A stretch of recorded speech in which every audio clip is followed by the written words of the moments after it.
Spring. Rainbow Dash shot up, gasping. She clutched for something, anything, and found a canvas blanket surrounding her. She hugged herself, shivering, under the shroud of fallen night. Her breath slowly settled, as well as the frenetic beat of her heart. Sighing, she glanced down at her saddlebag and other belongings, dull shapes under the kiss of starlight. Leaves rustled overhead. The murmuring chirps of various nocturnal animals serenaded her from the apple trees bordering the glade. It wasn't until 5 full minutes had passed that Rainbow Dash realized she was caressing the golden pendant about her neck. It felt heavier than ever. Gnashing her teeth, Rainbow seriously considered tossing the ruby-studded item away, but she knew better. A cold wind blew through the shrouded valley.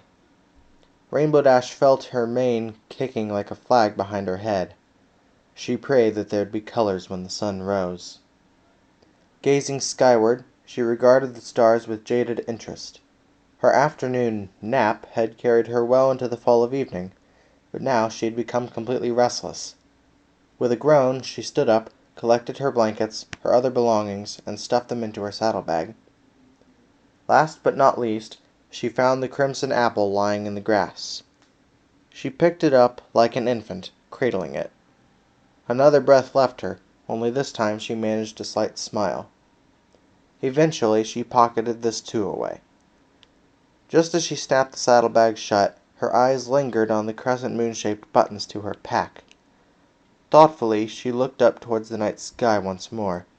A plume of pale clouds wafted far overhead. A dim glow suggested a waxing moon rising over the edge of the mountain tops. Rainbow Dash rubbed a hoof over her pendant. She stood quiet and listened. Nothing happened. The golden necklace was just as quiet and dormant as ever. She knew better than to expect otherwise. After all, it wasn't a full moon yet. She was almost glad for the fact. Wasting no more time, Rainbow flapped her wings, ascended in a graceful spire, and bulleted her way eastward, away from the taller mountain ranges. For hours she glided under the glittering cosmos. The ivory band of the Milky Way stretched majestically above her, unimpeded by any stray lights or colors. Rainbow's nostrils flared as her goggled eyes took in the dull horizon looming beneath her, awash in the pale haze of celestial tranquility. She was alone in the sky, a single spot of warmth burning ever eastward like a comet. At times she closed her eyes and imagined she was one with the stars, beautiful and insignificant all at once. Her mind wandered to places as grand if not grander than the nightscape bowing beneath her, and she knew, secretly she knew, that she was all that mattered in the grand silent dream of it all. A dozen miles of flight later, Rainbow Dash descended. She was attracted by the sound of rippling water. In the starlight she spotted a glittering sight below. Upon closer inspection it turned out to be a babbling brook, cascading down lower and lower crags of jutting rock. The water started as a trickle, combined to a rippling stream, then coalesced into a majestic waterfall that emptied into an elevated spring cradled by the convergence of several mountain ranges. Landing beside this high-altitude pool, Rainbow Dash raised her goggles and gazed with naked eyes. She produced a whistle of wonderment. The water was so pure that even in the dim starlight she could see 36 feet straight down to the bottom of the spring. Smiling, she tilted down and gave the liquid a gentle lap with her tongue.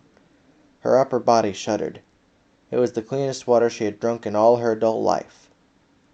She drank liberally, like a foal lapping a delicious milk. Her body felt instantly refreshed. She forgot about the starlight, about the moon, about dreams. She was simply alive. Rainbow Dash exhaled long and hard. She had to carry some of this beauty with her.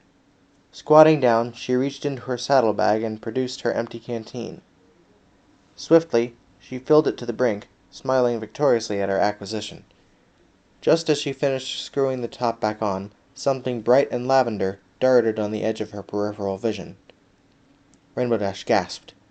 She spun about, blinking. She was alone in the tiny spring clearing. The only moving shadows were those belonging to her.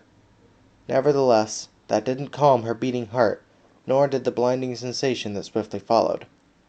She squinted.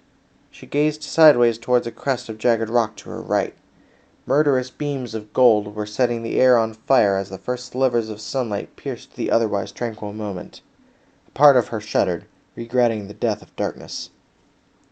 With icy resolve, she picked herself up, pocketed the canteen away, and faced the burning dawn. Raising her hoof, she twisted the dial of her goggles and covered her ruby eyes with dark lenses. The pure taste of spring water was like an angelic song on the tip of her tongue. She savored it, as she did all pleasant flavors that still clung to her, and carried the weight of the pendant with her as she flew into the fire.